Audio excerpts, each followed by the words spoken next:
Light चली गई है?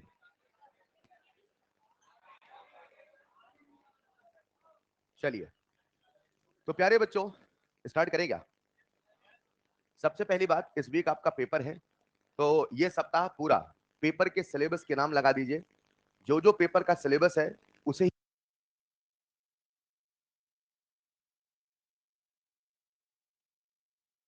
पुराना चैप्टर लेके कुछ साइड से रिवाइज कर रहे थे, इस वीक सब कुछ छोड़ दें, मात्र एक मकसद,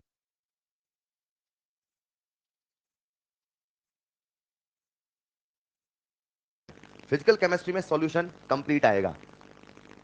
गिने चुने सवाल होंगे मगर कंप्लीट आएगा। रेडॉक्स कंप्लीट आएगा जिसका मेन पोर्शन होगा। इलेक्ट्रोकेमिस्ट्री जहां तक हो जाएगा, मतलब हम जो स्टार्ट कर रहे हैं, जितना लास्ट लेक्चर तक होगा वहां तक आएगा, चलेगा। और सॉलिड स्टेट भी आएगा। ये सिलेबस है आपका फिजिकल केमिस्ट्री का। ऐसे ही बाकी जो भी सब्जेक्ट है उनका सिलेबस देख लें, उनके नोट्स, उनके मॉड्यूल उनको बार बार करते रहे। तो पॉइंट नंबर 1 ये सप्ताह पेपर के नाम। पॉइंट नंबर 2 आज रात को डिस्कशन रहेगा ईएलपी का, शेड्यूल में टेलीग्राम में मैसेज कर दूंगा। पॉइंट नंबर 3 प्यारे बच्चों, हम फिजिकल केमिस्ट्री के एक बहुत ही इंटरेस्टिंग और प्यारे चैप्टर की ओर बढ़ रहे हैं, that is next chapter electrochemistry. तो आप सब आज एक नए चैप्टर की शुरुआत करने वाले हैं जिसका नाम है इलेक्ट्रोकेमिस्ट्री। कुछ चाहिए तो कॉपी में सुनहरे अक्षरों से हेडिंग डाल लीजिए, इलेक्ट्रोकेमिस्ट्री। अक्षर मस्ट बी सुनहरे। कॉपी में लिखिएगा नेक्स्ट हेडिंग इलेक्ट्रोकेमिस्ट्री। एक चैप्टर खत्म होता है, नया शुरू होता है। यही साल भर चलता रहता है और एक दिन सब कुछ खत्म हो जाता है। इलेक्ट्रोकेमिस्ट्री सुनिएगा, बड़ा प्यारा चैप्टर है और बहुत नायाब है। अगर आप इस चैप्टर को समझना चाहते हैं बिल्कुल अंदर से, तो हमेशा एक ऐसी सोच रखो कि आपको बैटरी बनानी है। क्या बनानी है? मतलब आप ऐसा सोचो कि क्या हम घर बैठे बैठे अपनी बैटरी बना सकते हैं। क्या क्या सोचना होगा, किन किन बातों का ध्यान रखना होगा। आपका ध्यान चाहिए, स्टार्ट हो रहा हूं, है ना? किन किन बातों का ध्यान रखना होगा, ऐसे कौन कौन से पहलू हैं जो किसी भी बैटरी के ईएमएफ को डिसाइड करते हैं। जब आप ये सोच लेके पढ़ोगे ना, तो चैप्टर में ग्रिपिंग ज्यादा बनती है। एज अ चैप्टर मत पढ़ो, एज अ सिलेबस मत पढ़ो, वो तो है ही सही। लेकिन ये सोचो अगर आपको बैटरी बनानी पड़ी कल को, अगर आपको घर बैठे बैठे बैटरी बनानी पड़ी, तो आप कैसे बनाना चाहोगे, किन किन बातों का ध्यान रखना चाहोगे। बच्चों, इलेक्ट्रोकेमिस्ट्री जब हम शुरू करते हैं, तो शुरू होते से 10 मिनट आपको मैं चैप्टर का नेचर बता देता हूं। आप सब जानते हैं 12th के चैप्टर जितने हैं वो सारे के सारे लगभग इंपॉर्टेंट हैं। लगभग सारे उतने ही इंपॉर्टेंट हैं। किस चैप्टर से कितना आ जाए, किस से वो कुछ पता नहीं है। तो इलेक्ट्रोकेमिस्ट्री एक मोस्ट इंपॉर्टेंट चैप्टर में से माना जाता है। तो कभी कभी 3 सवाल इससे आ गए थे, हालांकि 1 या 2 सवाल यही चलता रहता है। इलेक्ट्रोकेमिस्ट्री आखिर है क्या? कहते हैं हमारी पूरे साइंस की वो सबसे बड़ी खोज मानी जाती है जब एक एनर्जी से दूसरे एनर्जी में इंटर कन्वर्जन किया जाता है। और आज भी ऐसा साइंस का मानना है कि जिस दिन हम इस ब्रह्मांड के चारों फोर्सेज, ऐसा फिजिक्स पढ़ते हैं 4 फोर्सेज, हम उन चारों फोर्सेज को कंबाइन कर देंगे तो शायद एक सबसे असीम शक्ति बनेगी। ये चैप्टर एक ऐसा चैप्टर है जिसमें हम दो एनर्जी, दो ताकतों की बात करते हैं। इलेक्ट्रोकेमिस्ट्री एक ऐसा चैप्टर है जिसमें आप केमिकल एनर्जी का मतलब है किसी भी रिएक्शन में हो रही वो जो एनर्जी है, उसे हम बोल रहे हैं केमिकल एनर्जी। और एक दूसरी एनर्जी है जिसका नाम है इलेक्ट्रिकल एनर्जी। ये दो एनर्जी हैं, ये दो ताकतें हैं और दोनों अलग अलग ताकतें हैं। इन दोनों ताकतों के बीच में इंटर कन्वर्जन मतलब कैसे, ये कुछ ऐसा है कि इलेक्ट्रिकल से मैग्नेटिक, मैग्नेटिक से इलेक्ट्रिकल। हेलो, मैग्नेटिक एनर्जी एक अलग एनर्जी है, इलेक्ट्रिकल एनर्जी एक, लेकिन दोनों को बीच में आपस में इंटर कन्वर्जन का तरीका है, बोलो हाँ या ना। In the same way chemical energy और इलेक्ट्रिकल एनर्जी, इन दोनों के बीच में ये जो डबल ई लिखा है इसका मतलब इलेक्ट्रिकल एनर्जी। इन दोनों के बीच में इंटर कन्वर्जन मतलब एक बार केमिकल एनर्जी से इलेक्ट्रिकल एनर्जी और एक बार इलेक्ट्रिकल से, इन दोनों का ये जो इंटर कन्वर्जन है मेरे प्यारे बच्चों, यही जिस चैप्टर में हम सीखते हैं उसका नाम है इलेक्ट्रोकेमिस्ट्री। यानी आज इस चैप्टर में हम क्या करने वाले हैं, एक ताकत से दूसरी ताकत, दूसरी ताकत से पहली ताकत। और सरल भाषा में, और सरल भाषा में मेरे पास कोई रिएक्शन हो रही है, इमेजिन करो उस रिएक्शन से आपको इलेक्ट्रिकल एनर्जी बनानी है। इलेक्ट्रिकल एनर्जी बनानी है मतलब बिजली बनानी है। बिजली बनानी है और बिजली बना के उसे दौड़ानी भी है, तब तो बल्ब जलेगा। इमेजिन करो केमिकल एनर्जी मतलब कोई रिएक्शन हो रही है, सोचो रिएक्शन हो रही है और उसमें आप ऐसा सटका दो कि बल्ब जलने लगे, मतलब आपने केमिकल एनर्जी से कौन सी एनर्जी प्रोड्यूस कर दी।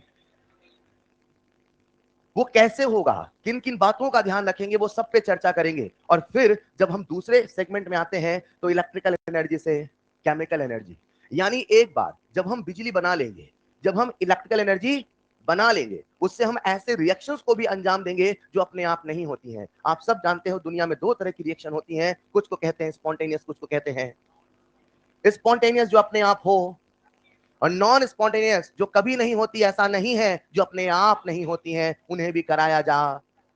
नॉन स्पॉन्टेनियस प्रोसेस यानी ऐसी प्रोसेस जो अपने आप होती, उन्हें भी कराया जा, लेकिन वो अपने आप नहीं होती, उन्हें हमें एक बाहरी ताकत का इस्तेमाल करना होता। वो बाहरी ताकत कौन सी होगी?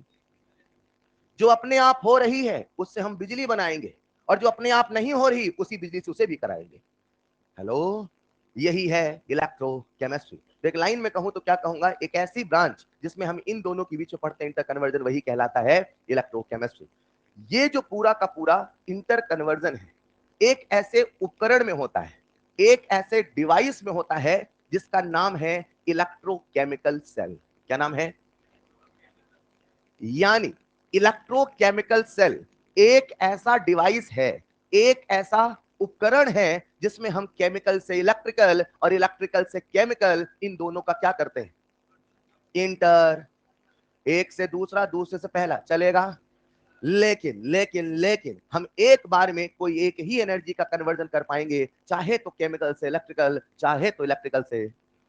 यानी कि ये जो डिवाइस है जिसका क्या नाम है, इसमें इन दोनों का इंटर कन्वर्जन होगा, लेकिन दोनों साथ होने वाला एक समय पे कोई एक होगा। एक बार में प्यारे बच्चों हम पढ़ेंगे केमिकल एनर्जी से इलेक्ट्रिकल एनर्जी, तो एक बार हम क्या पढ़ेंगे बोलो? इलेक्ट्रिकल एनर्जी से। यानी इस चैप्टर में क्या पढ़ने वाले हो, थोड़ा थोड़ा सा दिमाग में आने लगा क्या? एक एनर्जी से दूसरे एनर्जी का इंटर कन्वर्जन कैसे होगा, किन किन बातों का ध्यान रखना है, सभी बातें करते हैं, कॉपी में लिखते चलिएगा। ये छोटे छोटे शब्द जब अभी चैप्टर शुरू नहीं हुआ, याद रखना, अभी चैप्टर में क्या क्या आने वाला है मैं वो बताने वाला हूं। जब चैप्टर शुरू हो जाएगा तो आप समझ जाएंगे शुरू हो चुका है।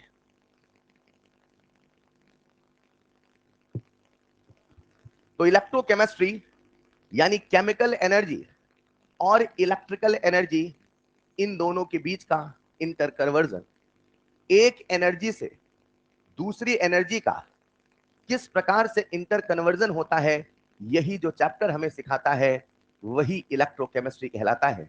यार कितना नायाब होगा, सोचो ना, दुनिया बिजली के लिए परेशान है और आप किसी भी रिएक्शन से बिजली बना दो, कितना नायाब होगा। अरे सोचो ना, इस चैप्टर को पढ़ने के बाद आप इस काबिल हो जाएंगे, इस काबिल हो जाएंगे, जहां कहीं आपको एक स्पेशल टाइप की रिएक्शन मिलेगी वहां आप बल्ब जलाएंगे। और सरल भाषा में कहूं, हम सब ने अभी रेडॉक्स पढ़ा, बोलो हाँ या ना? और रेडॉक्स रिएक्शन का मतलब है कहीं पे होता रिडक्शन, कहीं पे होता ऑक्सीडेशन। मैंने कुछ ऐसा कहा था, कोई इलेक्ट्रॉन देना चाहता है, कोई इलेक्ट्रॉन, आप तो बस इलेक्ट्रॉन के बहने का रास्ता दे दो, बोलो हाँ या ना? जैसे इलेक्ट्रॉन बहेगा वैसे बिजली दौड़ेगी। अरे करंट फ्लो, मैं बिजली दौड़ना बोलता हूं, चलेगा? जैसे इलेक्ट्रॉन बहेगा वैसे बिजली, और जैसे बिजली दौड़ेगी वैसे बल्ब। जहां जहां रेडॉक्स है वहां वहां बल्ब जलाया जा सकता है। अरे बोलो ना। आप सबको बताता हूं, ये जो पुलों में जंग लगता है जिसे कोरोजन कहते हैं, वो अपने आप में रेडॉक्स है, बोलो हाँ या ना? सोचो कितना अजीब होगा, किसी पुल में जंग लग रहा होगा और आप वहां बल्ब जला रहे होंगे। आप सब जब खाना खाते हैं तो अपने अंदर भी रेडॉक्स होता है, पता आपको? सोचो कितना नायाब होगा, आप खाना खा रहे होगे साथ में बल्ब भी जल रहा होगा। आपको पता है जब कपड़े धुलते हैं तो वॉशिंग पाउडर की जो रिएक्शन होती है वो भी रेडॉक्स होती है। सोचो कितना नायाब होगा, कोई कपड़े धुल रहा होगा, आप बल्ब जला रहे होंगे। यारी जहां जहां रेडॉक्स है वहां वहां क्या जलेगा? कैसे जलेगा बोले, वही सिखाने वाला हूं। Is this clear? तो प्यारे बच्चों, एक ऐसा उपकरण सुनते चलिएगा, एक ऐसा उपकरण जहां इन दोनों का कन्वर्जन होता है, उसी का नाम क्या है? Electrochemical cell. जिसे हमने दो हिस्सों में डिवाइड कर दिया, एक बार केमिकल से और एक बार इलेक्ट्रिकल से। चलेगा? जिस डिवाइस में, जिस उपकरण में केमिकल से इलेक्ट्रिकल का इंटर कन्वर्जन होगा, उस डिवाइस का नाम होता है दुनिया वालों गैल्वेनिक सेल। क्या है?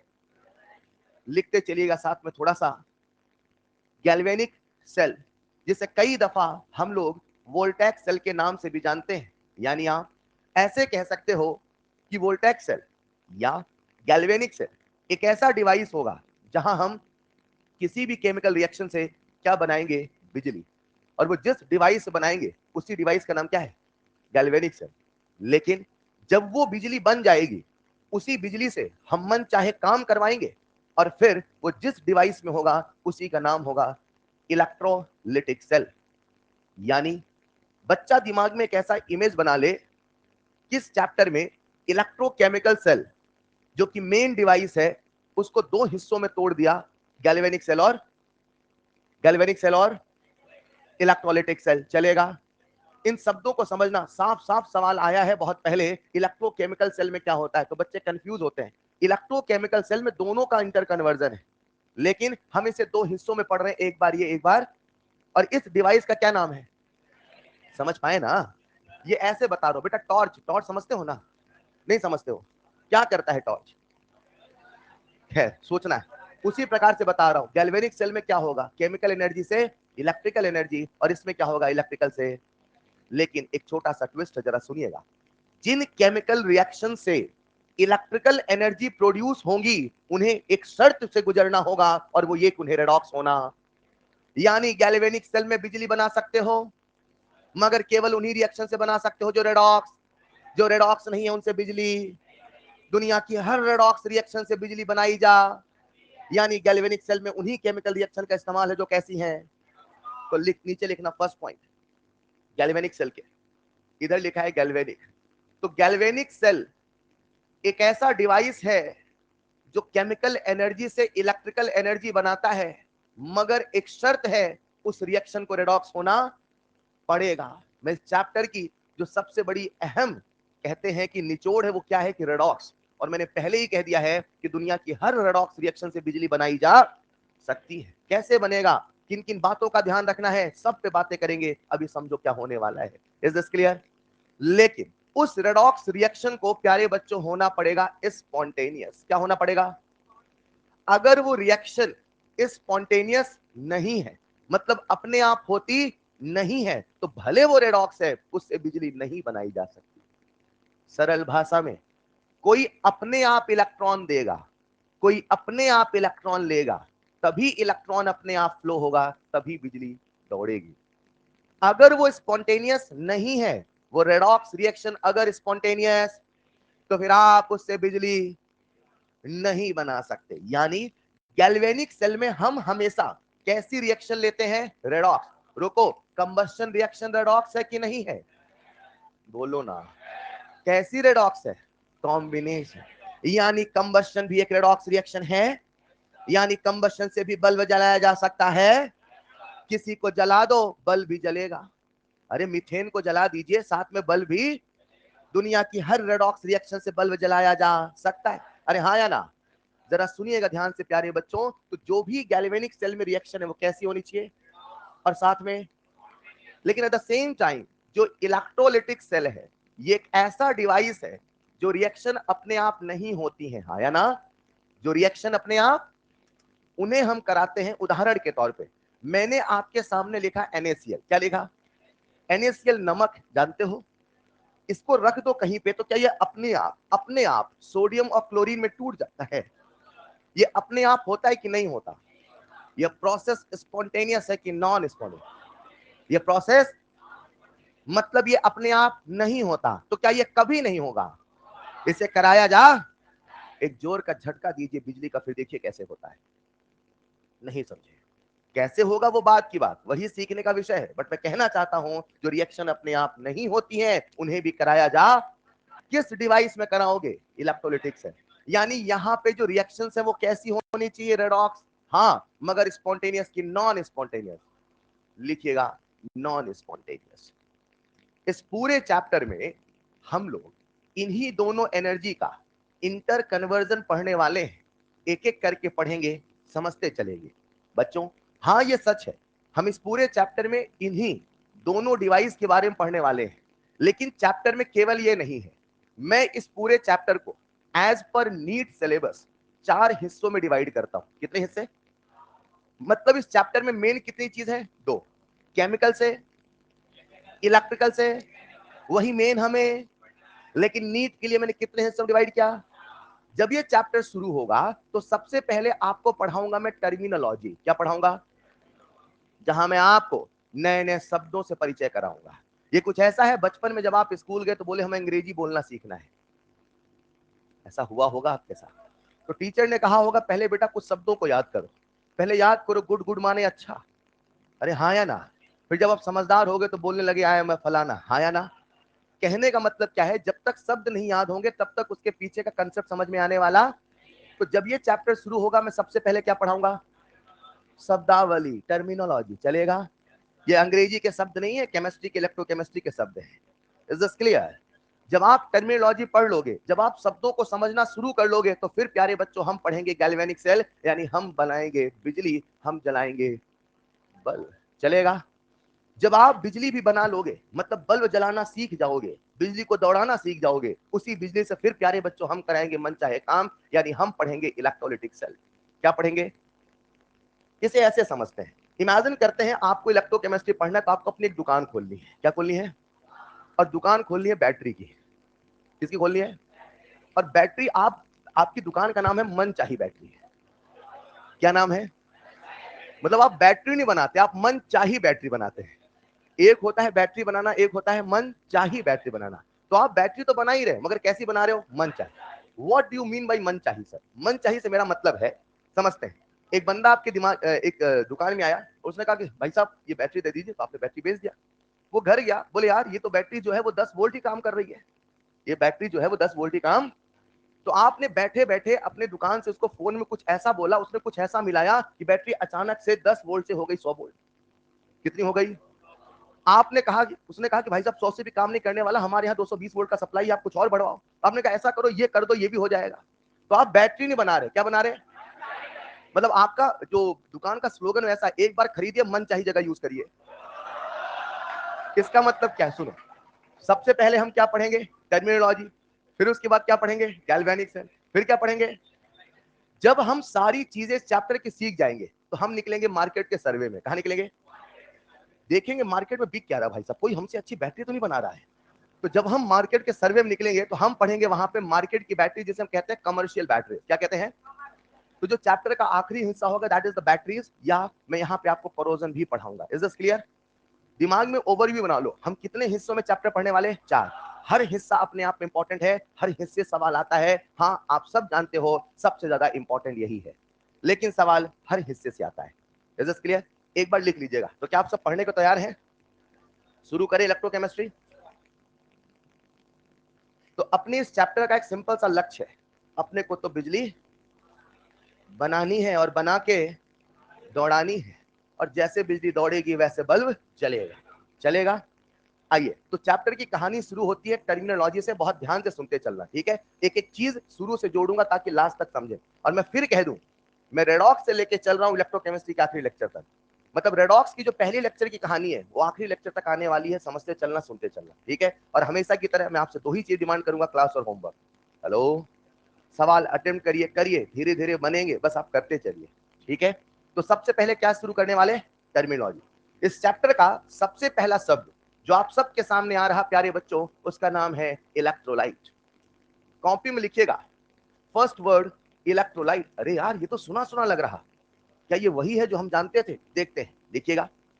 Electrolytes are those substances, electrolytes are those substances, ये ऐसे पदार्थ हैं। कैसे पदार्थ? Electrolytes are those substances which conduct electricity, जो इलेक्ट्रिसिटी कंडक्ट कर पाते हैं। विच कंडक्ट इलेक्ट्रिसिटी, कब कंडक्ट कर पाते हैं, कैसे कंडक्ट कर पाते हैं? Which conduct electricity in molten और इन एक्वेस स्टेट। जरा गौर करिएगा, ऐसे पदार्थ, ऐसे सब्सटेंस जो अपने मॉल्टेन या एक्वस स्टेट में इलेक्ट्रिसिटी का कंडक्शन कर पाए, उन्हें ही क्या कहते हैं? उन्हें क्या कहते हैं?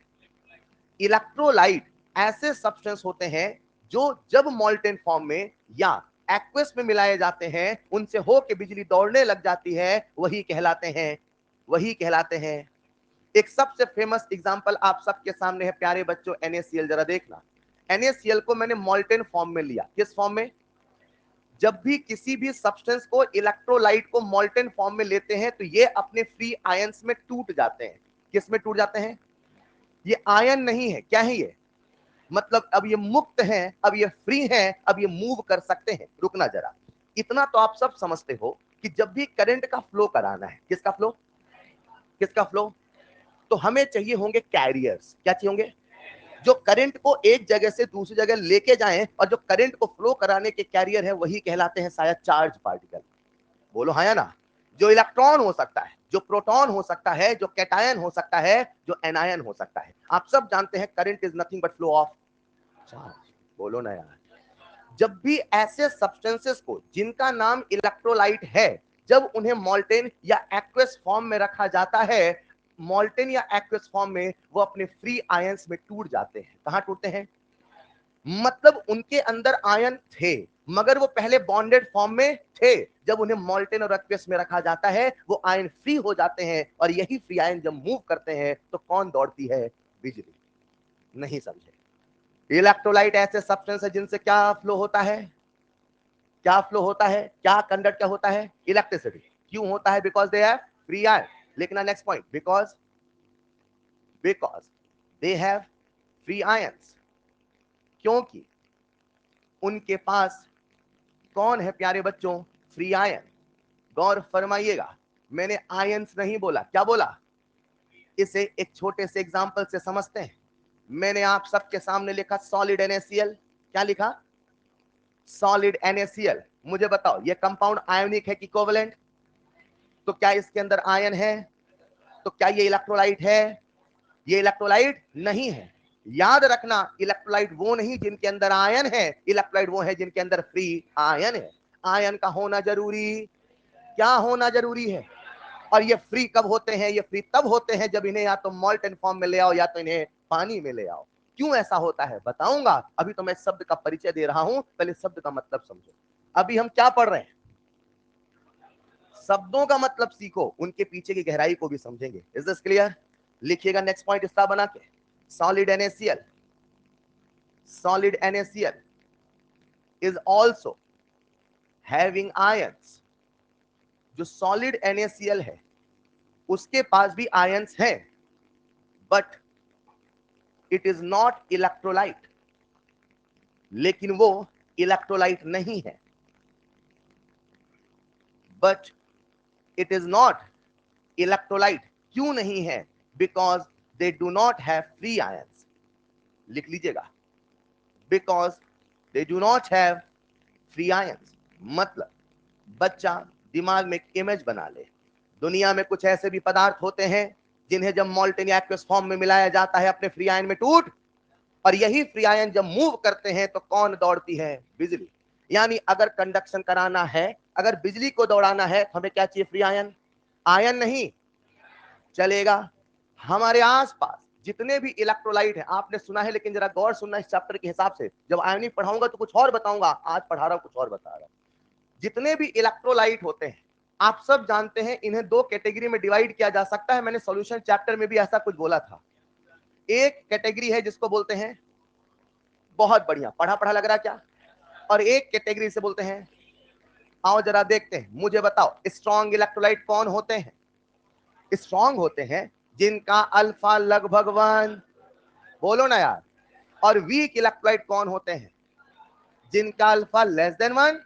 गलत, लेस देन 1 नहीं, very very less than 1। Very very, alpha बोले तो डिग्री ऑफ, जो लगभग पूरे टूट जाते हैं वही स्ट्रॉन्ग इलेक्ट्रोलाइट क्या है, और जो बहुत कम टूट पाते हैं वही वीक इलेक्ट्रोलाइट क्या है। ये तो परिभाषा आप सबको पता है। बोलो हाँ या ना? जरा सुनिएगा ध्यान से। स्ट्रॉन्ग इलेक्ट्रोलाइट वो नहीं जिनका अल्फा लगभग 1 है।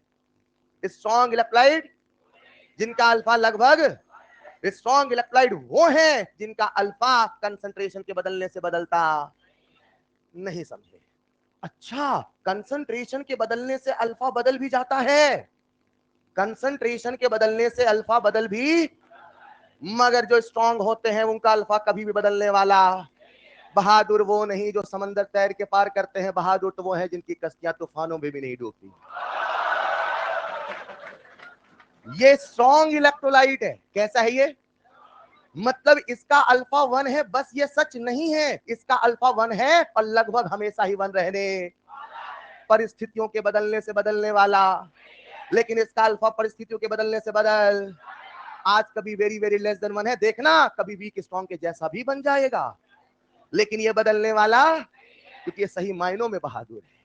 नहीं समझ पाए, लिखिएगा अल्फा अप्रोक्सीमेटली इक्वल टू 1 और यहां लिखना alpha will not change, alpha will not change on changing concentration, concentration के बदलने से बदलने वाला नहीं है, लेकिन यहां पर कंसंट्रेशन के बदलने से अल्फा बदल कैसे बदलेगा, क्यों बदलेगा, कितना बदलेगा, कितना से कितना सब सीखेंगे, अभी तो बस बता रहा हूं ये सब होने वाला है।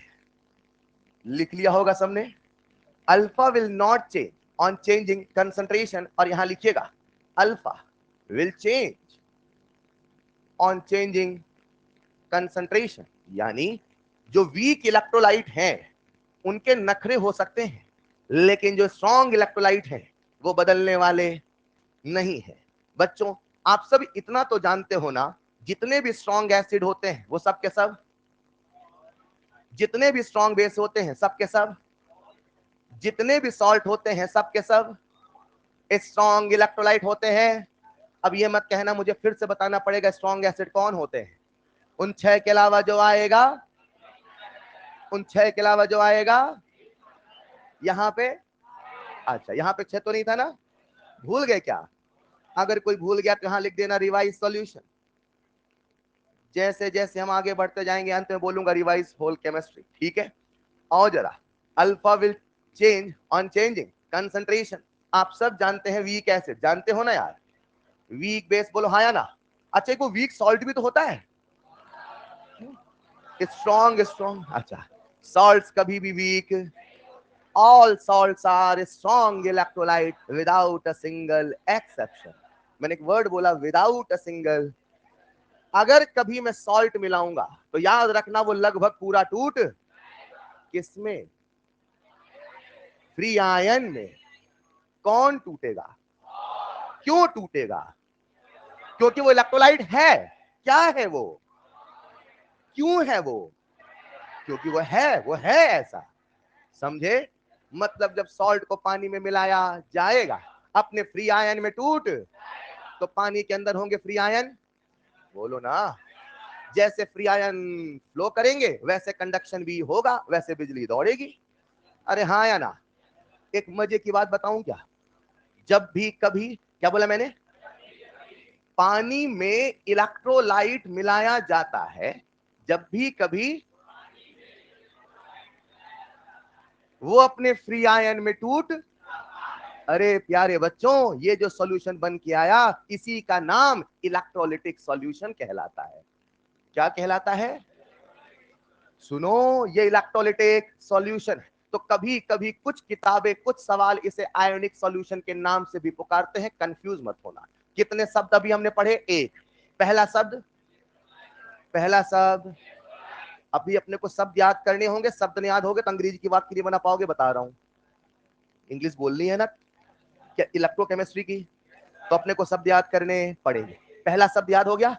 अच्छा जब 10-12 टर्म हो जाएंगे तो पूछूंगा तीसरे नंबर पे कौन था, ठीक है? पहला टर्म क्या सीखा, लिखिएगा दूसरा term electrolytic solution, electrolytic solution जिसे हम कई दफा आयोनिक सॉल्यूशन के नाम से भी पुकारते हैं। सर ये क्या है सॉल्यूशन? सर किसका सॉल्यूशन? इलेक्ट्रोलाइट का। सर कहां मिलाया? पानी में। सर हमेशा पानी ही लेते हैं क्या? अरे हमारा पूरा सिलेबस पानी में चलता है, पूरा सॉल्यूशन पानी में, पूरा इलेक्ट्रो पानी में, पूरा आयोनिक पानी में। समझ पा रहे हो क्या? हमारा पूरा सिलेबस कहां है, लिख लीजिएगा जरा। बोलने जब भी आपका बोलने का मन करे बोलना नहीं, बस सुनते चलिए और अपनी भावनाओं को दबाते हुए आगे बढ़ते चलिए, ठीक है? तो प्यारे बच्चों इलेक्ट्रोलिटिक सॉल्यूशन कैसा सॉल्यूशन हुआ, एक ऐसा सॉल्यूशन आपने क्या मिलाया, electrolyte. Now listen carefully please, थोड़ा फील करना। इमेजिन करते हैं ये हमारे पास पानी है, क्या है ये, इसमें मैंने थोड़ा सा नमक मिला दिया, मिलाओ। सबसे पहले अपन बैटरी घर वाले नमक से ही बनाएंगे, क्या कहते हो? मिलाओ जरा नमक इसमें। जब नमक इसमें मिला, एक मिनट, NaCl सॉल्ट है कि नहीं है? स्ट्रॉन्ग इलेक्ट्रोलाइट है, मतलब पूरा अपने आयन में टूट जाएगा, बोलो ना यार। अच्छा अभी एक कंसेप्ट बता देता हूं, आगे फील कराऊंगा। जो भी सब्सटेंस मिलाए जाते हैं वो पहले घुलते हैं, वो पहले और बाद में टूटते हैं।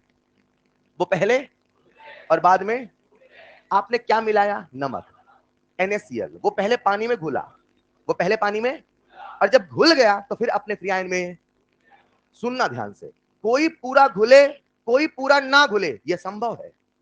कोई पूरा घुले, यह संभव है। सॉल्ट सॉल्ट सॉल्ट, अरे दुनिया में कुछ ऐसे भी सॉल्ट होते हैं जो सारे घुल, और दुनिया में कुछ ऐसे भी सॉल्ट होते हैं जो सारे घुल नहीं, जो सारे घुल नहीं पाते वही स्पेरिंगली सॉल्युबल सॉल्ट कहलाते हैं। याद आ रहा है? ऐसे सॉल्ट जो पूरे घुलते नहीं हैं क्योंकि उनका स्वभाव घुलने का, मगर जितना घुलता है वो भी पूरा टूट, क्योंकि घुलना अलग है, टूटना अलग है। चीजें पहले घुलती है बाद में, पहले घुलेंगी बाद में। मैंने मिलाया नमक, क्या मिलाया? किस्मत से नमक घुलता भी पूरा है, टूटता भी पूरा है, लेकिन दुनिया में ऐसा सबके साथ होता। मैंने मिलाया नमक, मिला दो, क्या वो पूरा घुल गया? घुलने के बाद अपने आयन में टूट गया? क्या सॉल्यूशन के अंदर फ्री आयन आ चुके हैं? कौन आ चुके हैं? कैटायन के एनायन की दोनों। चलेगा? जो पूछता हूं जरा ध्यान से सुनना। एक बात बताओ, ये जो सॉल्यूशन आप सबके सामने आया, ये जो सॉल्यूशन, क्या इसके अंदर फ्री आयन है? और अगर फ्री आयन है तो क्या इसमें कंडक्शन होगा? और अगर कंडक्शन है तो बताओ ये कंडक्टर है कि नहीं है? अरे सुनो, फिजिक्स में आप पढ़ा करते थे मेटल एक कंडक्टर होता है। आज हमारी केमिस्ट्री में इलेक्ट्रोलिटिक सॉल्यूशन भी एक कंडक्टर है, इससे भी बिजली दौड़ाई जा सकती है। आज हम इस चैप्टर में बिजली तार से तो दौड़ाएंगे, सॉल्यूशन से भी दौड़ाएंगे। क्या? कहां से दौड़ाएंगे? और कहां से? तार मतलब वायर, है ना? वायर से तो दौड़ाएंगे ही, सॉल्यूशन से भी। मुझे बताओ, ये इलेक्ट्रोलिटिक सॉल्यूशन एक कंडक्टर है कि नहीं है? और अगर ये कंडक्टर है तो इससे कंडक्शन होगा कि नहीं होगा? और अगर इसमें कंडक्शन होगा तो इसका रेजिस्टेंस भी होगा, इसका कनेक्टेंस भी होगा। वो सारे पैमाने होंगे जो किसी मेटल के होते हैं। रेजिस्टेंस सुना है? नहीं सुना? कंडक्टेंस सुना है? जो पूछता हूं बताना। रेजिस्टेंस बताओ आपको बनानी क्या है इस चैप्टर में? क्या बनानी है? बैटरी। अपनी दुकान का नाम चाहे बैटरी। तो जब बैटरी बनाओगे तो क्या चाहोगे? बल्ब डिम डिम डिम जले कि बढ़िया से जले? तो क्या चाहोगे? बिजली बढ़िया से दौड़े कि धीरे धीरे दौड़े? तो बिजली बढ़िया दौड़े तो कंडक्शन ज्यादा हो कम हो? कंडक्शन ज्यादा चाहते हो कि नहीं चाहते हो? कंडक्शन ज्यादा चाहते हो तो उसका जो करंट के फ्लो का अपोज है वो ज्यादा हो कि कम हो? मतलब ये आपका मकसद है कि रेजिस्टेंस कम से कम होना।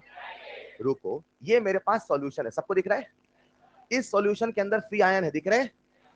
जब तक ये आयन दौड़ेंगे नहीं, जब तक ये आयन, मतलब मैंने वोल्टेज का डिफरेंस लगाया, एक तरफ प्लस एक तरफ माइनस, तो प्लस की तरफ सारे एनायन, माइनस तरफ सारे मूव करेंगे ना। जितना फ्रीली मूव करेंगे उतना ज्यादा कंडक्शन। लेकिन अगर इमेजिन करो कैटायन और एनायन के बीच में इतना ज्यादा इंटरेक्शन है, इतना ज्यादा कि वोल्टेज डिफरेंस लगाने के बाद भी कैटायन एनायन को छोड़ के जा ही नहीं रहा है, तो बताओ बिजली दौड़ेगी नहीं दौड़ेगी? बोलो ना। मतलब इस सॉल्यूशन के अंदर क्या इंटर आयोनिक इंटरेक्शन है? कैसा इंटरेक्शन?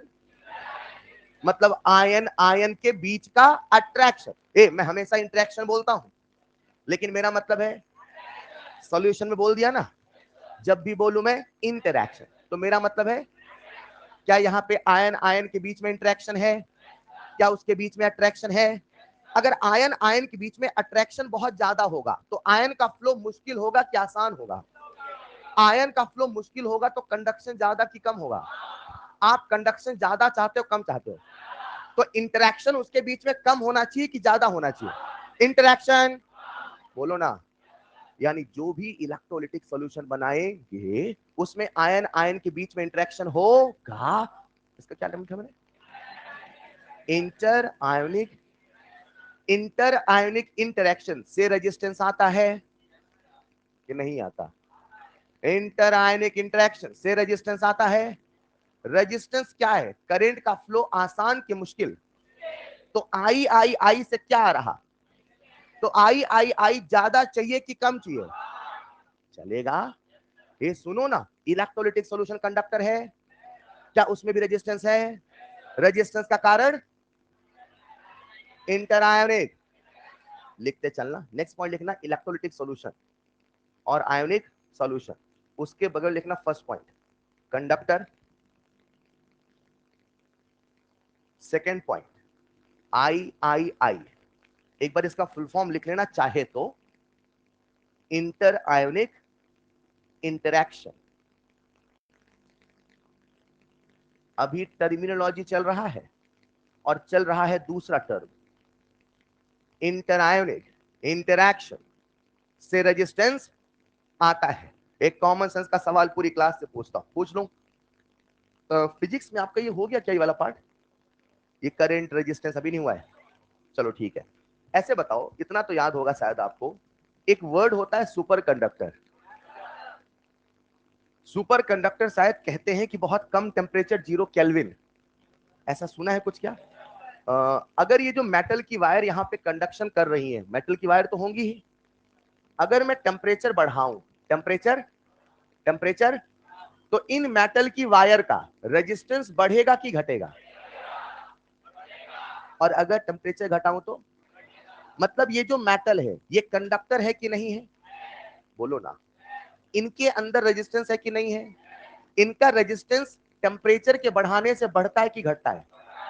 ऐसा आप सब फिजिक्स में पढ़ते हैं। इनका रेजिस्टेंस टेम्परेचर के बढ़ाने से, टेम्परेचर के घटाने से। आज हमारा कंडक्टर कोई मेटल है कि सॉल्यूशन है? इसके अंदर भी रेजिस्टेंस है कि नहीं है? रेजिस्टेंस का कारण आई आई आई है कि नहीं है? आई आई आई घटेगा तो रेजिस्टेंस, आई आई आई घटेगा तो रेजिस्टेंस, और आई आई आई बढ़ेगा तो रेजिस्टेंस। पक्का? ये मेरे पास एक कैटायन और एक एनायन है, सबको दिख रहा है। मैंने टेम्परेचर बढ़ाया, बढ़ाओ। जब टेम्परेचर बढ़ाओगे तो बताओ कैटायन और एनायन के बीच में वाइब्रेशन बढ़ेगा घटेगा? बोलो ना।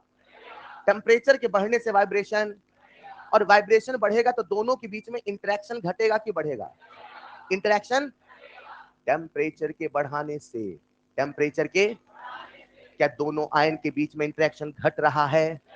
और अगर इंटरेक्शन घटेगा तो रेजिस्टेंस, बोलो ना।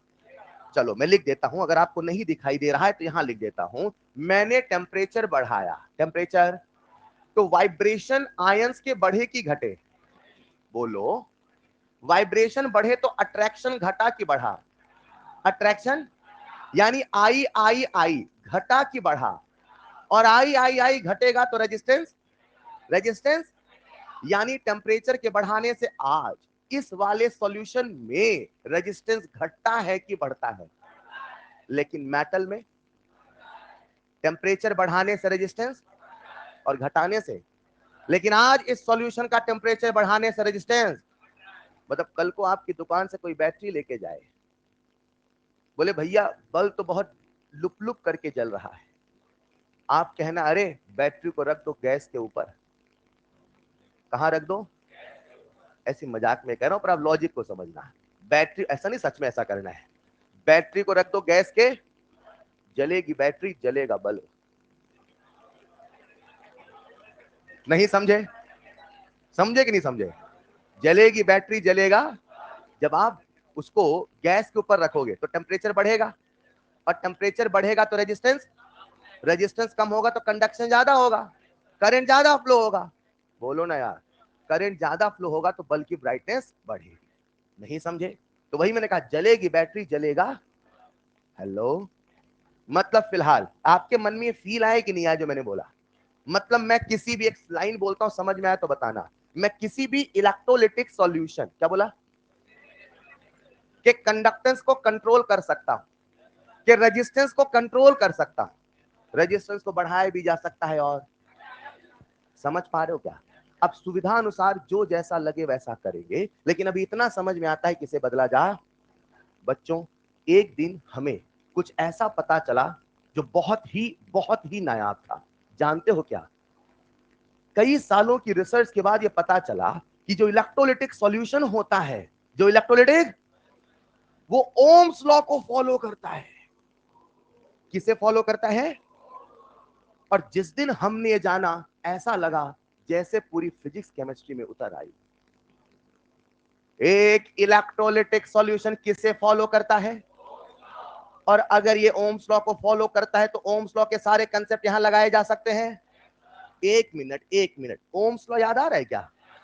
शायद ऐसे था, V बराबर I इंटू आर। गलत, डेल्टा V बराबर I इंटू आर। पोटेंशियल था कि पोटेंशियल डिफरेंस था? फिलहाल मुझे पता आपके मन में वही रहा होगा। अरे हाँ या ना? मुझे बताओ, क्या ये ओम्स लॉ का फॉर्मूला होता है? ये फॉर्मूला आप किसी मेटेलिक वायर में लगा सकते हो, ये सॉल्यूशन में भी लगाया जा। ये मान लो मेरा इलेक्ट्रोलाइटिक सॉल्यूशन है, क्या ये? हेलो, इसके बीच में कितना पोटेंशियल डिफरेंस लगा रहे हैं, पता कर सकते हैं? कर सकते हैं? नहीं पता कर सकते? डेल्टा वी पता कर लो, आई पता कर लो, तो इसका रेजिस्टेंस मिल जाएगा। अरे सुनो ना, फिजिक्स में आप लोगों ने कुछ व्हीट स्टोन ब्रिज का नाम सुना है? कितने बच्चों ने सुना? Raise your hand. Wheatstone bridge, वो उससे कुछ हम निकालते थे शायद, फोर्स वगैरह, रेजिस्टेंस निकालते थे। सुनो, हमारा जो इलेक्ट्रोलिटिक सॉल्यूशन है वो ओम्स लॉ को फॉलो करता है, मतलब ये व्हीट स्टोन ब्रिज में भी रखा जा सकता है। अरे समझे कि नहीं समझे? ये व्हीट स्टोन ब्रिज में रखा जा। एक मिनट एक मिनट, हम लोग क्या करते हैं, इस चैप्टर को पढ़ने के लिए अपनी यहाँ पे लेबोरेटरी खोलते हैं। यहाँ पे क्या है? यहाँ पे भूल तो नहीं जाओगे? अरे आप पढ़ते ही नहीं हो यार, पढ़ने का मन ही नहीं करता आपको। अभी चैप्टर शुरू नहीं हुआ, अभी चैप्टर की हम भूमिका की बात करें ताकि आप सारी चीजों को समझ पाओ। हमने यहाँ पे क्या खोल रखा है? लेबोरेटरी। क्या खोला है? डन। और यहीं पे हमने बना रखा व्हीट स्टोन ब्रिज। एक बार पेंसिल है किसी के पास? पेंसिल चाहिए। मैंने क्या किया, यहाँ पे व्हीट स्टोन ब्रिज बना रखा है। सबको दिख रहा है क्या? जिनको नहीं दिख रहा वो मन की आंखों से देखेंगे। कुछ याद आ रहा है कि नहीं याद आ रहा है? R1 R2 R3, एक अननोन रेजिस्टेंस होता था। मान लेते हैं यहां वाला हमारा अननोन रेजिस्टेंस है, मान लो। माना कि नहीं माना? अब सुनना ध्यान से, ये आप सबको कौन सा सॉल्यूशन है? पानी है कि सॉल्यूशन है? इस सॉल्यूशन का नाम बोलो। क्या ये ओम्स लॉ को फॉलो करता है? मतलब इसमें व्हीट स्टोन ब्रिज से इसका रेजिस्टेंस निकाला जा सकता है। मैंने अपनी लेबोरेटरी में व्हीट स्टोन ब्रिज का सेटअप बनाया, बना दिया। एनसीईआरटी में लिखा इसलिए बता रहा हूं, पढ़ना कभी। मैंने व्हीट स्टोन ब्रिज का सेटअप बना दिया, बना दिया। अब मुझे सॉल्यूशन का क्या निकालना है? क्या निकालना है? तो वो जो अननोन रेजिस्टेंस था वहां रख दूं क्या? रख दूं क्या? तो ये सॉल्यूशन लिया मैंने, ढक्कन खोला और यहीं पे पूरा का पूरा सॉल्यूशन भर दिया। सर ऐसे कैसे भर दोगे आप? ऐसे भर, मतलब अगर मुझे इस सॉल्यूशन का रेजिस्टेंस निकालना है तो मुझे कुछ एक सेटअप बनाना पड़ेगा जो उस अननोन रेजिस्टेंस की जगह रखा जा सके। बोलो हाँ या ना? नहीं समझे? वो जो सेटअप बनाया, वो जो डिवाइस आया, उसका नाम रखा गया कंडक्टिविटी सेल। क्या नाम रखा गया? बहुत नए नए शब्द आ गए यार। एक मिनट, इलेक्ट्रोकेमिकल, इलेक्ट्रोकेमिकल, गैल्वेनिक, बोलो ना, galvanic, electrolytic, electrolytic solution, electrolytic. और अभी एक नया शब्द बोला, कंडक्टिविटी। जानना चाहोगी ये क्या है? बताता हूं, पहले लिखो इसको। नेक्स्ट पॉइंट लिखना, fourth point. It obeys, it follows, it obeys, Ohm's law को फॉलो करता है, ऐसा लिख लो। ओम्स लॉ को फॉलो करता है। कौन फॉलो करता है? क्यों फॉलो करता है? क्योंकि वो करता है। ये कई सालों की रिसर्च के बाद आया कि इंसान के पास दिमाग है। नहीं समझ पाए? लिखो, delta V equal to I into R. Next point लिखना, इट मीन्स, इसका मतलब क्या है? It means, it means its resistance, its resistance can be calculated, its resistance can be calculated using Wheatstone bridge। इसका रेजिस्टेंस हम Wheatstone bridge से निकाल सकते हैं। अब हमें इस केमिस्ट्री में व्हीटस्टोन ब्रिज से निकालना नहीं है, बस सोचना है कि जब भी बोलूं इसका रेजिस्टेंस इतना है तो समझ जाना कहां से आया है। हमें केमिस्ट्री में निकालना नहीं है, और ये फील आना चाहिए वो आ कहां से रहा, कहां से आ रहा, क्या आ रहा, किसका। लेकिन मैं इलेक्ट्रोलाइटिक सॉल्यूशन ऐसे भर दूं, ऐसा करने वाले। हमने क्या किया, एक उपकरण बनाया, एक डिवाइस बनाया जिसका नाम रखा कंडक्टिविटी सेल। एक कितने टर्म हुए अभी? दो हुए, पढ़ो एक बार। नंबर 1 टर्म बोलो, नंबर 2 इलेक्ट्रोलिटिक सॉल्यूशन, लिखिएगा third term conductivity cell. Conductivity cell, sir ये क्या है? एक लाइन लिखो, it is a device, it is a device used to measure used to measure resistance. It is a device used to measure resistance of electrolytic solution. किसी भी electrolytic solution का resistance जिस उपकरण में निकालते हैं उसी का नाम है कंडक्टिविटी सेल। जानते हो देखने में कैसा लगता है? कभी ऐसा लगता है तो एनसीईआरटी कहता है कभी ऐसा भी लगता है। जरा सुनिएगा, इस पूरे सेटअप में क्या है ऐसे समझते हैं। हम सब के सामने यहां पर दो इलेक्ट्रोड है, क्या है ये? रुकते हैं, इलेक्ट्रोड क्या होते हैं? Electrodes are simply conductor. क्या होते हैं? अरे फिजिक्स में कंडक्टर तो सुना है। कंडक्टर कौन होते हैं? जिनसे होके बिजली, मेटल कंडक्टर है कि नहीं है? वुड कंडक्टर है कि नहीं है? तो ये जो इलेक्ट्रोड है बेसिकली एक कंडक्टर है। कौन है ये? They can be anything. अभी उसके मत जाओ, अभी फिलहाल मैंने इसे माना प्लैटिनम। क्या माना? अरे मान लो दो प्लैटिनम के रेक्टेंगल प्लेट लो जरा, ले लिया। अब उन दोनों रेक्टेंगल प्लेट को एक कांच का बर्तन लो, उसमें ऐसे रख दो। ये दो रेक्टेंगल की प्लेट है, ये कांच का बर्तन है, इसके बीच में रखा है रेक्टेंगल की प्लेट। चलेगा? चाहे ऐसे रखो चाहे ऐसे रखो। ये एक रेक्टेंगल की प्लेट जिसे मैं सामने से दिखा रहा हूं। सामने से रेक्टेंगल देखोगे लाइन तो नजर आएगा, थोड़ा तिरछा होकर देखोगे ऐसा नजर आएगा। हेलो, बुक देना जरा अपनी नोटबुक। अगर आप इसे सामने से देखोगे एक लाइन ही तो नजर आएगा, थोड़ा ऐसे देखोगे तो ऐसा नजर आएगा। तो मैंने उस रेक्टेंगल प्लेट को ऐसे रखा। चलेगा? एक रेक्टेंगल की प्लेट यहां है, एक रेक्टेंगल की प्लेट, इन दोनों के बीच में हमने भरा सॉल्यूशन। क्या भरा? भरो जरा सॉल्यूशन भरो। समझना प्यारे बच्चों, ये हमारे पास सॉल्यूशन है, हमें इसका क्या निकालना है? रेजिस्टेंस। ये कौन सा सॉल्यूशन है? इसका क्या निकालना है? तो मैं सीधे व्हीट स्टोन ब्रिज में रख नहीं सकता, सबसे पहले मुझे कहां भरना पड़ेगा? भरो, इसमें भरो। भर दिया। जब आपने भरा तो ये आपको दो इलेक्ट्रोड नजर आ रहे हैं, इन दोनों इलेक्ट्रोड के बीच में दूरी है L। कितनी है? इसे हम बोला करेंगे प्यारे बच्चों लेंथ बिटवीन टू इलेक्ट्रोड्स। क्या बोलेंगे? डायग्राम बनाते चलना। कंडक्टिविटी सेल, ये जो डिवाइस आपको नजर आ रहा है, एनसीईआरटी में उसकी फोटो ऐसे बना रखी है और उन्होंने एक न्यूमेरिकल भी इस पे दे रखा है, मैं कराऊंगा क्लास में। वो भी एक कंडक्टिविटी सेल है, ये भी एक कंडक्टिविटी सेल है। इस कंडक्टिविटी सेल में कुछ एक टर्म्स है जो हमें पता होने चाहिए। दो प्लेट्स के बीच की दूरी, इसे बोलते हैं L। तो लिख देता हूं मैं, लेंथ बिटवीन टू प्लेट्स। हालांकि ज्यादा सही होता है जब मैं बोलूं पैरेलल प्लेट्स, लेकिन अभी आप फिजिक्स नहीं पढ़ रहे हो, आप केमिस्ट्री पढ़ रहे हो। ये पैरेलल परपेंडिकुलर के चक्कर में नहीं पढ़ना। सिंपल सी बात है, दो प्लेट्स की बीच की दूरी को क्या बोला गया? L। और वहीं पे एक टर्म और बोला गया जिसे कहा गया area of cross section of this plate. मगर जरा सुनिएगा, इमेजिन करते हैं प्यारे बच्चों, हमारे पास ये बर्तन है, सबको दिख रहा है क्या? उसमें आपने सॉल्यूशन भरा, तो हो सकता है सॉल्यूशन पूरा प्लेट के ऊपर तक नहीं पहुंचा। जब भी हम इसका एरिया ऑफ क्रॉस सेक्शन लेते हैं तो याद रखना है केवल वही एरिया लेना है जो सॉल्यूशन में डूबा है, जो सॉल्यूशन में यानी यहां पर मैं इसका एरिया ए बोल रहा हूं, मगर ये वो वाला एरिया है जो सॉल्यूशन में डिप्ड है। तो लिख देता हूं मैं, area of cross section of dipped electrode. ये जो फोटो आपको नजर आ रही है, यही है फोटो प्यारे बच्चों कंडक्टिविटी सेल की।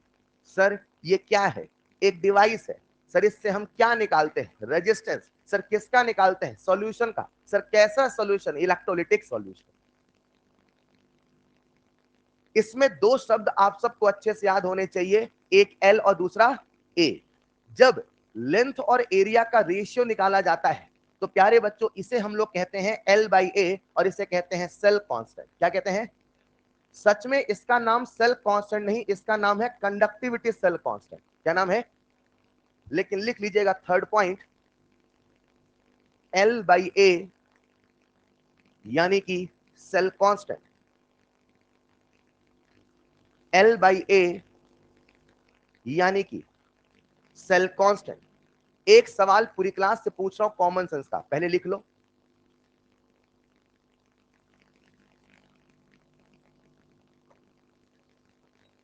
पूछ लो क्या? मैंने आज इन दोनों प्लेट्स के बीच में NaCl का सॉल्यूशन भरा, भर दो। किसका सॉल्यूशन? मैंने इन दोनों प्लेट्स के बीच में पोटेशियम क्लोराइड KCl का सॉल्यूशन भरा, भर दो।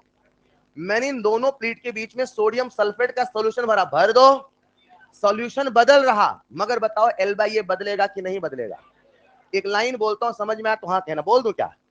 Cell constant of a conductivity cell, cell constant of a will not change on changing the solution। सॉल्यूशन के बदलने से सेल कांस्टेंट बदलने वाला, लिखिएगा फर्स्ट स्टार। इसके बाद लिखिएगा फर्स्ट पॉइंट, बोलूं? Cell constant, cell constant, cell constant क्या है? Cell constant for a particular cell,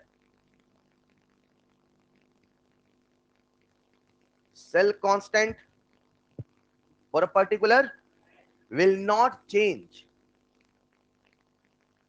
will not change on changing, will not change on changing, नहीं बदलेगा। क्या बदलने से? आपसे पूछता हूं, will not change on changing। Number one, solution, बोलो ना। Concentration of solution, concentration of solution के बदलने से भी बदलने वाला। 1 मोलर मिलाओ, 2 मोलर मिलाओ, 10 मोलर मिलाओ, प्लेट अपने आप दूर हो जाएंगी क्या? पास हो जाएंगी क्या? एरिया ऑफ क्रॉस सेक्शन भी बदलने वाला, will not change on changing। Number one, type of solution will not change on changing। Number one, type of, मतलब सॉल्यूशन का टाइप बदलने से बदलने वाला। Number two, concentration of solution, बदलने से बदलेगा कि नहीं बदलेगा? कंसंट्रेशन के बदलने से भी बदलने वाला। डाइल्यूट है सॉल्यूशन, कंसंट्रेटेड है, उन दोनों से बदलने वाला। रुको जरा, अब जो कहने वाला हूं पूरी क्लास का ध्यान चाहिए। एक बात बताओ, ये जो डिवाइस आप सबके सामने आया, ये और ये जो भी है, ये पूरा का पूरा डिवाइस का नाम बोलो। इसमें हम क्या भरेंगे? सॉल्यूशन। उसका क्या निकालेंगे? मैंने ये, मेरे हाथ में कंडक्टिविटी सेल है, छोटा सा, दिख रहा है सबको? दिख रहा है क्या? मैंने इसमें सॉल्यूशन भर दिया जिसका मुझे रेजिस्टेंस निकालना था, और इस सेल को मैं कहां फिट कर दूं? वहां पर जहां अननोन रेजिस्टेंस था। बोलो ना यार, पक्का? अब बताओ, ऐसे फिट कर दूं, बिना वायर वायर से कनेक्शन करूं, तो क्या इसका रेजिस्टेंस आएगा? क्या मुझे वायर वायर से कनेक्शन करना पड़ेगा? क्या मुझे वोल्टेज सोर्स लगाना पड़ेगा? पूरी क्लास एक सवाल पूछता हूं, बताओ मेरे प्यारे बच्चों, अगर आज मुझे यहाँ पे वोल्टेज सोर्स लगाना है तो वोल्टेज सोर्स कैसा हो? एसी हो कि डीसी हो? एसी हो कि डीसी हो? इसी चक्कर में पूरी कहानी पढ़ा रहा हूं, वोल्टेज सोर्स कैसा होना चाहिए? एसी। बताता हूं क्यों, पहले डायग्राम में लिखो। इसी चक्कर में सारी कहानी बता रहा हूं, पहले डायग्राम में लिखना। एसी वोल्टेज सोर्स,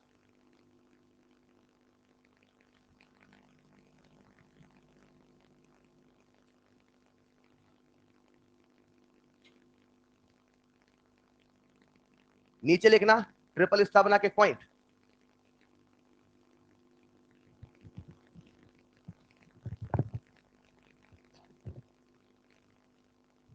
बोलो, voltage source must B,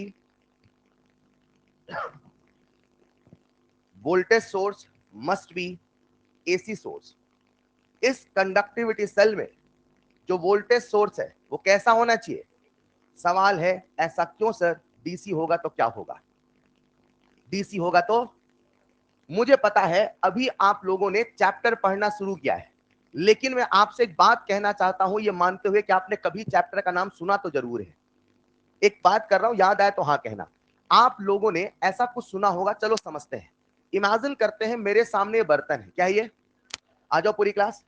imagine करते यहां पे भरा है Na+ और यहां पे भरा है, इमेजिन करो, हम एक सॉल्यूशन है, इसमें NaCl है, क्या है ये?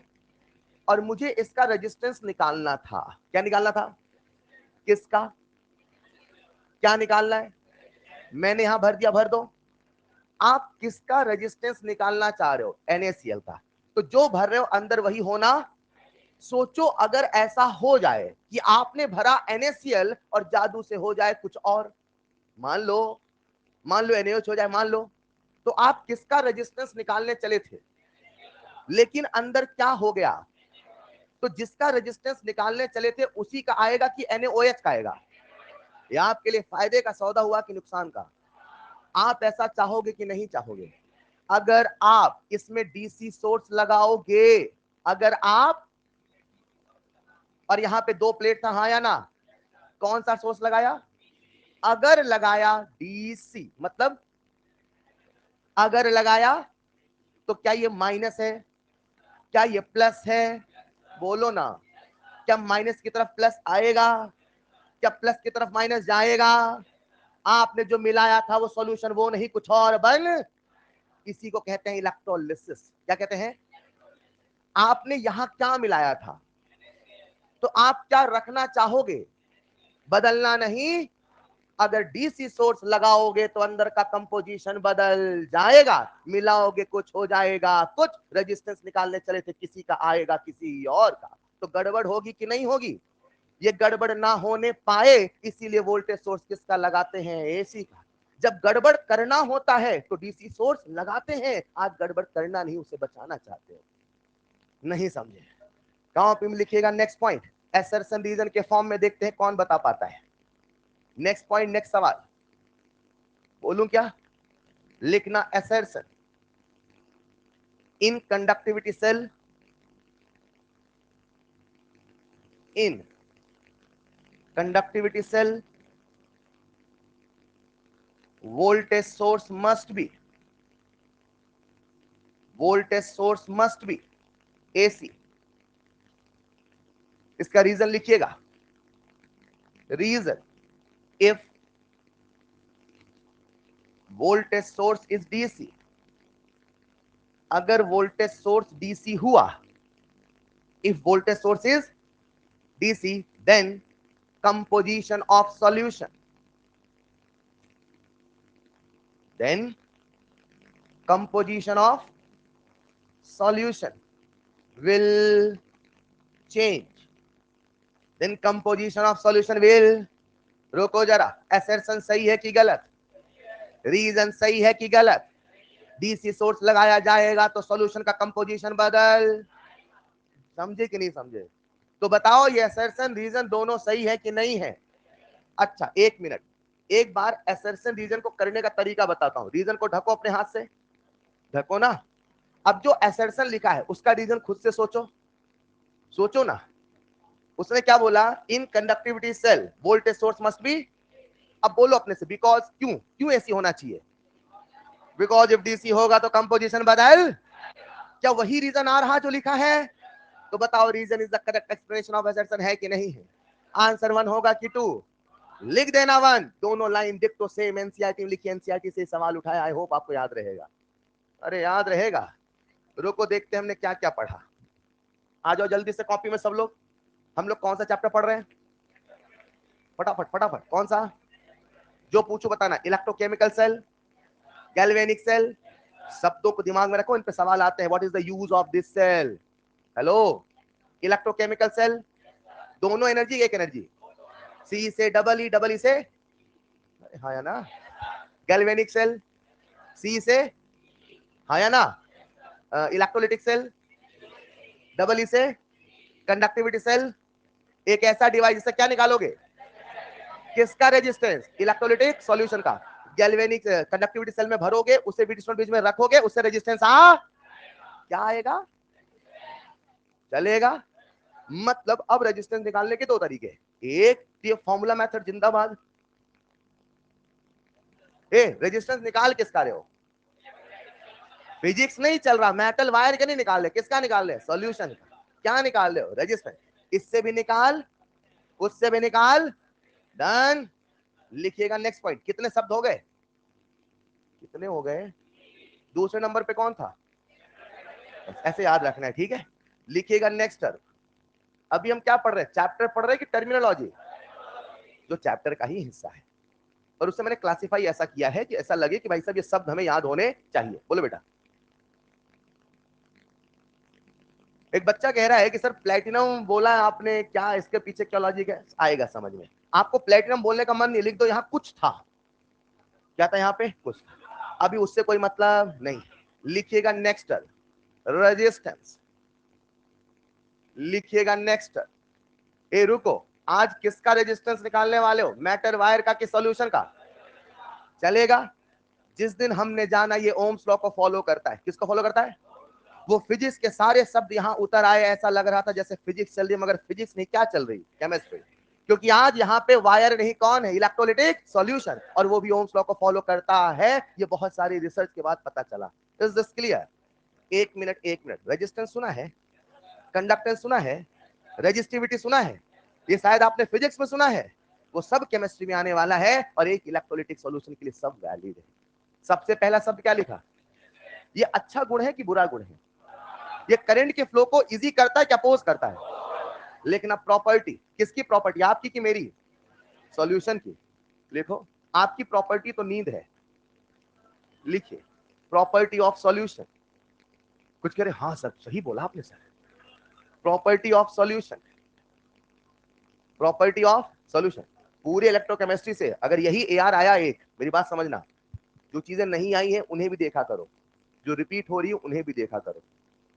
क्योंकि जो पेपर नया नया होता है ना हर साल, कि 2022 का सेम सारे सवाल 2023 में थे, ऐसा तो नहीं था ना? पक्का ना? और 2021 का डिट्टो सारे सवाल सेम यही थे। तो नई नई चीजें कहां से बनती रहती है, इसको समझिए। तो जो जो चीजें नहीं देखी नहीं पड़ी उनको भी ऑब्जर्व किया करिए प्लीज। Is this clear? लिखना जरा, resistance is the property of solution which opposes flow of current। ये हमारे लिए फायदे का सौदा है कि नुकसान का? आप सॉल्यूशन का रेजिस्टेंस ज्यादा रखना चाहोगे कम? कैसे कम करना वो सिखाऊंगा। अभी समझो इस शब्द का मतलब क्या। डन? क्या आप किसी भी सॉल्यूशन का रेजिस्टेंस निकाल सकते हैं? कितने तरीके हैं? दो। सर एक तो फॉर्मूला तरीका जिंदाबाद, डेल्टा वी बराबर आई इंटू, और दूसरा तरीका व्हीट स्टोन ब्रिज, जस्ट अभी बताया, बोलो हाँ या ना? एक मिनट, क्या कोई मुझे रेजिस्टेंस की यूनिट बताएगा क्या? ये तो फिजिक्स में थी, यहां पे भी यही रहेगी यार, शब्द तो वही है ना? अरे हाँ या ना? क्या इसका सिंबल सबको याद है? लिख लीजिए। अरे यार ये तो बिल्कुल फिजिक्स के जैसा है। कोई दिक्कत? किसी भी इलेक्ट्रोलिटिक सॉल्यूशन का अपना रेजिस्टेंस होता है, और जब हम बैटरी बनाएंगे तो हम चाहेंगे रेजिस्टेंस कम से कम हो। रेजिस्टेंस कैसे कम करेंगे सिखाऊंगा, अभी समझो रेजिस्टेंस होता क्या है। नेक्स्ट शब्द जो हम सबके सामने है, कंडक्टेंस। लिखिएगा नेक्स्ट टर्म, कंडक्टेंस। कौन सा शब्द चल रहा है? पांचवा। पहला क्या था? इलेक्ट्रो। दूसरा, ऐसे याद रखना लास्ट तक। डन? तीसरा कंडक्टिविटी, चौथा, पांचवा कंडक्टेंस। रेजिस्टेंस, रेजिस्टेंस करंट के फ्लो को क्या करता है? अपोज। तो कंडक्टेंस क्या करता है? लिखना प्रॉपर्टी, किसकी? आपकी कि मेरी? कैसा सॉल्यूशन? नॉर्मल सॉल्यूशन, चीनी का कि यूरिया का? Electrolytic solution. लिखना property of solution, property of solution which favors, which favors, bracket में लिख लें सपोर्ट, which favors और सपोर्ट फ्लो ऑफ करंट। वो प्रॉपर्टी जो करंट के फ्लो को सपोर्ट करती है वही क्या कहलाती है? कंडक्टेंस। ए वो क्या करती है, और ये अपोज, सपोर्ट। ऐसा नहीं लग रहा दोनों का फील उल्टा है? दोनों की डेफिनेशन उल्टी है। फील उल्टा मतलब उल्टा, डेफिनेशन उल्टा। अरे हाँ या ना? तो लोगों ने कहा फॉर्मूला भी अच्छा। याद रखना जो कंडक्टेंस होता है उसे हम रिप्रेजेंट करते हैं कैपिटल जी से।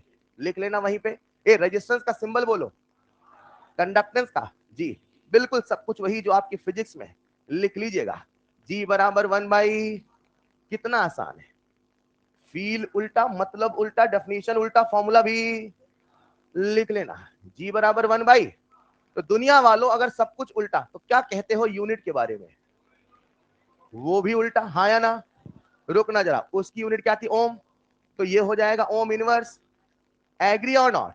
अगर मैं सिंबल के फॉर्म में कहूं तो क्या इसे भी लिख सकता हूं? अब एक चीज जो किताबों में लिखी नहीं मिलती, सुनिएगा, ये भी है कंडक्टेंस, ये भी है।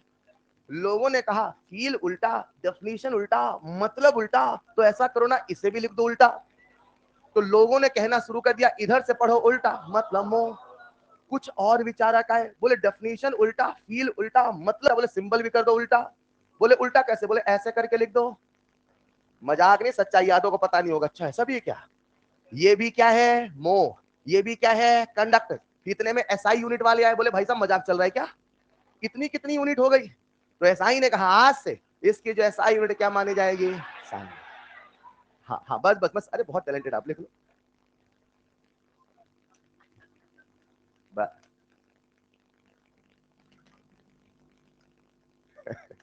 लिखो। एक मजे की बात बताऊं क्या?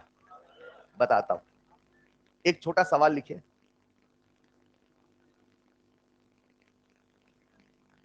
कितने शब्द हो गए? पक्का? पांचवें पायदान पे कौन था? एक सवाल लिखो। रेजिस्टेंस ऑफ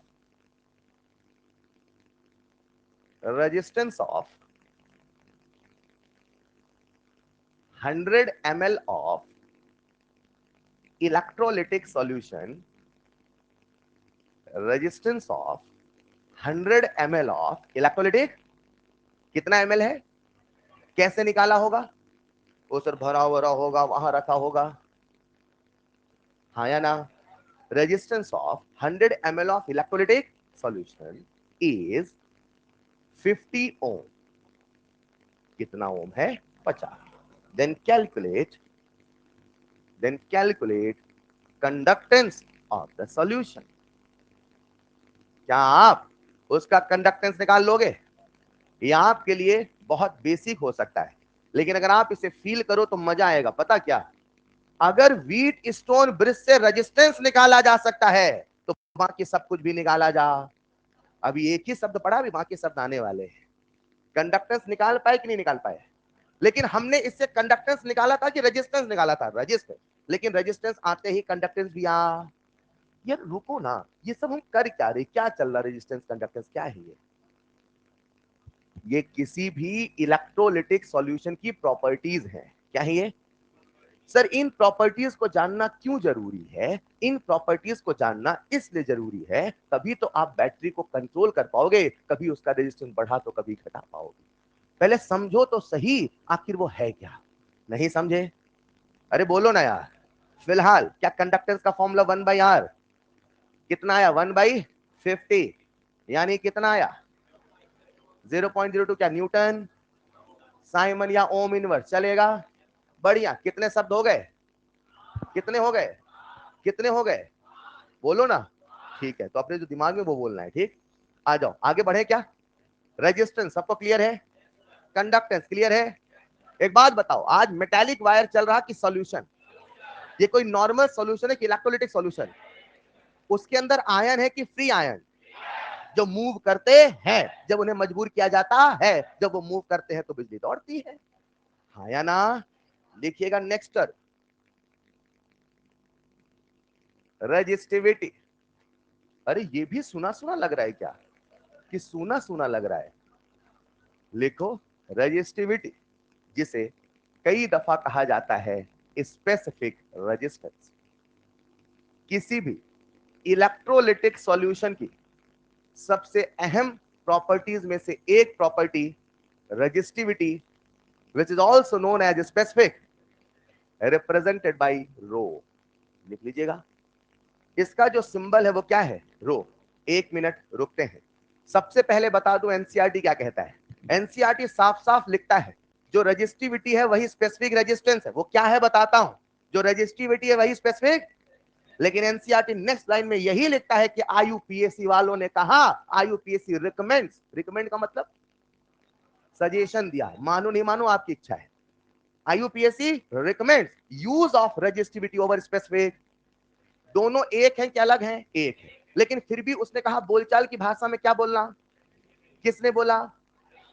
तो उसकी बात मानेंगे हम लोग। लिखो पहला स्टार, पहले तो फर्स्ट पॉइंट लिखो, IUPAC recommends, IUPAC recommends use of resistivity, use of resistivity over specific resistance, use of resistivity over specific resistance। अब सवाल यह है कि सर आखिर ये होता क्या है, आओ समझते हैं। प्यारे बच्चों, आप सबने फिजिक्स में फॉर्मूला पढ़ा होगा, रेजिस्टेंस R बराबर रो एल बाई ए। बोलो पढ़ा कि नहीं पढ़ा? याद है? इसमें R क्या होता था? किसका? मेटालिक वायर का। याद आया? तो यहां से मैं कह सकता हूं रेजिस्टिविटी बराबर R into A by L. हाँ या ना? जब आप फिजिक्स पढ़ते हैं वहां पे आपको एल और ए ये बताया जाता है, लेंथ ऑफ कंडक्टर एल है और एरिया ऑफ क्रॉस सेक्शन उसका ए है। बोलो हाँ या ना? लेकिन आज हम फिजिक्स पढ़ रहे हैं, केमिस्ट्री, और आज यहाँ पे एल और ए का मतलब ये, आज ये सारी की सारी कहानी कहां चल रही है? कंडक्टिविटी सेल में। तो कंडक्टिविटी सेल का एल और ए समझ में आया? बोलो ना यार। यानी फॉर्मूला बिल्कुल वैसा है जैसा फिजिक्स में हुआ करता था, बस अंतर है तो मतलब में, अंतर है तो मतलब में। फॉर्मूला कहां वाला है? ये फॉर्मूला सबको याद है, आर बराबर रो एल बाई, तो रो बराबर आर इंटू ए बाई। बोलो ना यार। लेकिन आज यहाँ पे ए और एल क्या है, सबको समझ में आया? एल का मतलब बताओ, what is the meaning of L? Length between, what is the A? Area cross section of. चलेगा। लिखना नेक्स्ट पॉइंट में फॉर्मूला रो। इसमें भी कुछ सीखने जैसा नहीं था, मतलब यहां तक हमारी केमिस्ट्री तो शुरू नहीं हुई यार, ये तो फिजिक्स ही चल रहा अभी। Rho is equal to R into A by L. क्या मुझे फिर से ए और एल का मतलब बताना है? लिख लो, लिख लो एक बार। ए का मतलब area of cross section of tipped electrode. केवल वही एरिया लेना जो डूबा है सॉल्यूशन में। कभी कभी बोलेगा सवाल, जब मैं न्यूमेरिकल कराऊंगा तो बताऊंगा, हाफ डिप्ड मतलब एरिया कितना लोगे? हाफ। समझे ना? लिख लेना, area of cross section of dipped electrode. और एल का मतलब क्या है? बोलो। हाँ, लेंथ या डिस्टेंस जो भी आप लिखना चाहें बिटवीन टू इलेक्ट्रोड। हालांकि ज्यादा सही होता है जब बोला जाए पैरेलल इलेक्ट्रोड, लेकिन मैं भी फिजिक्स वाले शब्दों को नहीं बोल रहा हूं। ठीक है, चलो। एक बच्चा मुझसे कहता है, सर ये फॉर्मूला तो हमें पहले से याद था, इसमें नया क्या बताया आपने? लेकिन साहब ये बताओ कि आखिर रेजिस्टिविटी को हम स्पेसिफिक रेजिस्टेंस क्यों कहते हैं? इसका फील क्या है, इसका मतलब क्या है? फॉर्मूला तो हम सबको याद है कि नहीं याद है? अब मैं आने वाला हूं इसके फील पे, एक मिनट।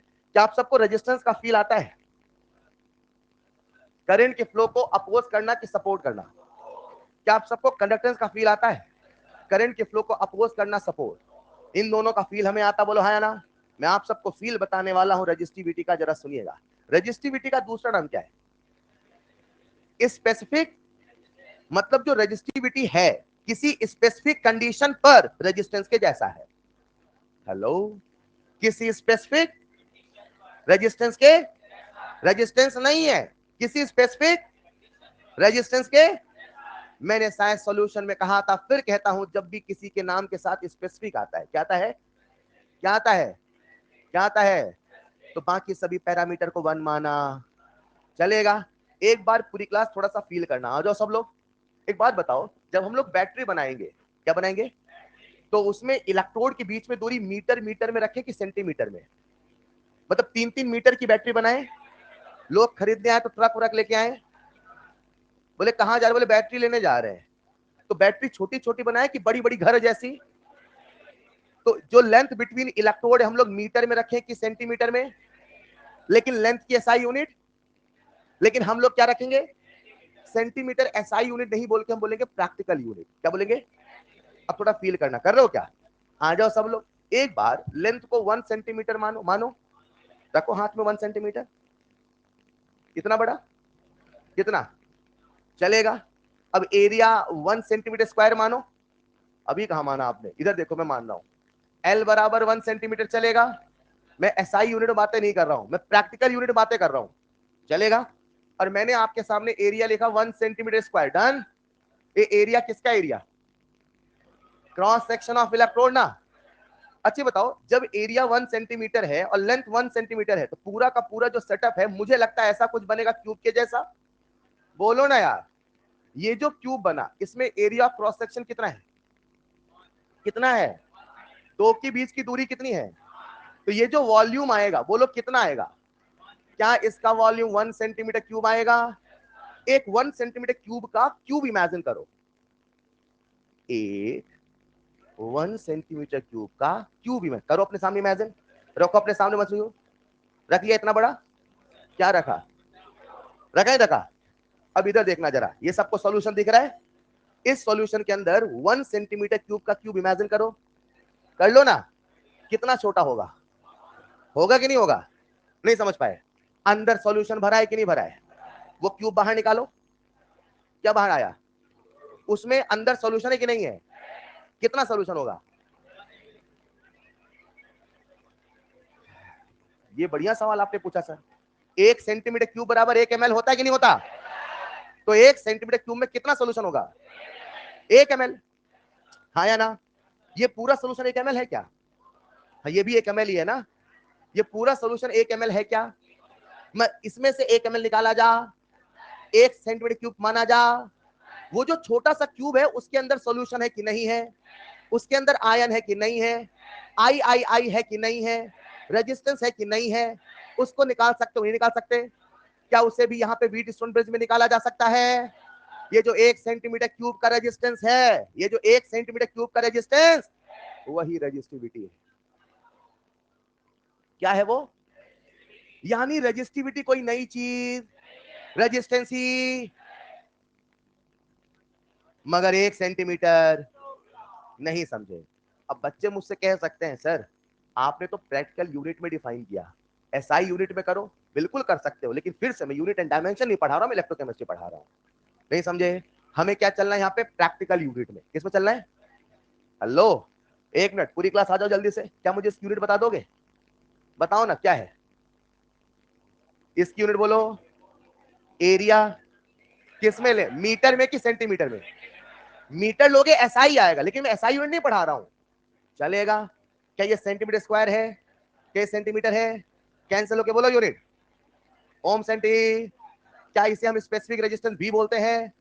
जब लेंथ होगा 1 सेंटीमीटर, एरिया होगा 1 सेंटीमीटर, उस समय का जो भी रेजिस्टेंस होगा वही रेजिस्टिविटी कहलाएगा। यानी रेजिस्टिविटी रेजिस्टेंस ही है, मगर किसी भी कंडीशन वाला नहीं, केवल 1 सेंटीमीटर क्यूब का। नहीं समझे? अभी लिखवाता हूं, पहले इसे लिखो जल्दी से। लिख लिया इतना? बोल। करेंगे, सब करेंगे, रुक जाओ ना, अभी धीरे धीरे कर आऊंगा, उस पर आऊंगा, निश्चित आऊंगा। लिख लिया होगा सबने? अभी हम क्या पढ़ रहे हैं? शब्दावली। यार आपका पढ़ने में मन तो रहता है नहीं यार, पढ़ने में रहता है। अच्छा, कुछ ज्यादा सीरियस होकर पढ़ते तो आंखें बंद हो जाती है, इतना सीरियस मत हुआ करिए, है ना? थोड़ा। हाँ, क्या यूनिट लिख लिया आपने? ओम सेंटीमीटर इधर लिखना, एक लाइन लिखना नीचे।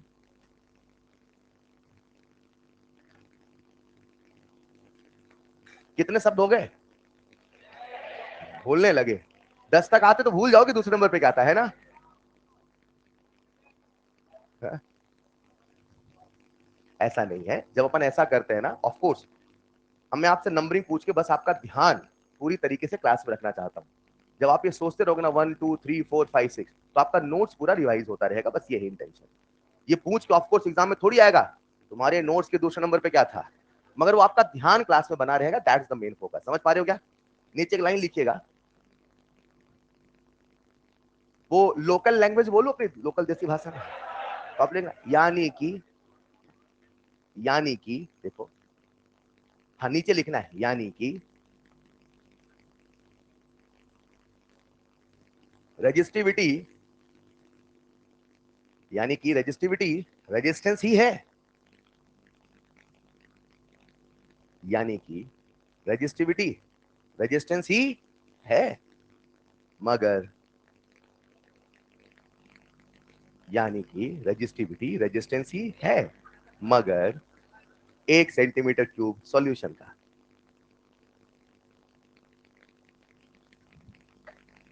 मगर 1 सेंटीमीटर क्यूब। एक मजे की बात बताऊं क्या? अभी तक इलेक्ट्रो स्टार्ट ही नहीं हुआ, इलेक्ट्रो स्टार्ट होगा नेक्स्ट क्लास में, ठीक है? अभी कितने शब्द हो गए? आपको होमवर्क होगा, लिखिएगा नंबर 1, आज ईएलपी खत्म करके अपने मिल रहे हैं। हेलो, रेडॉक्स खत्म कर लीजिए अच्छे से, आज ईएलपी का कंप्लीट डिस्कशन रहेगा, जो भी सारी बातें हो जाएगा। अगर आप ऑनलाइन डिस्कशन नहीं आ सकते, लेट्स इमेजिन, तो मैं हमेशा सीक्वेंस में करता हूँ, कभी वो वीडियो में जाके देख लेना, वो अगर वो सवाल डिस्कस हुआ है तो, जैसा मान लो ईएलपी नंबर 1 का 6वां मान लो, अब किसी ने पूछा नहीं और आपका डाउट है तो डिस्कस नहीं होगा, तो आप एक बार ऐसा चेक कर सकते हो, पहले एलपी नंबर 1, फिर LP number 2 and so on, ऐसे जाऊंगा ना। तो अगर मान लो एलपी नंबर 3 चल रहा तो वीडियो को बैक करके भी चेक कर सकते हो, जैसी आपकी इच्छा हो, पर कोशिश करना जो भी आपके डाउट हो पूछना। तो आज डिस्कशन रहेगा, होमवर्क रहेगा, कंप्लीट रेडॉक्स, कंप्लीट रेडॉक्स, आज रेडॉक्स कंप्लीट कर लीजिएगा please. That's all for today, मिलते हैं नेक्स्ट क्लास में, थैंक यू सो मच। तो इलेक्ट्रोकेमिस्ट्री कहानी जारी रहेगी नेक्स्ट क्लास में।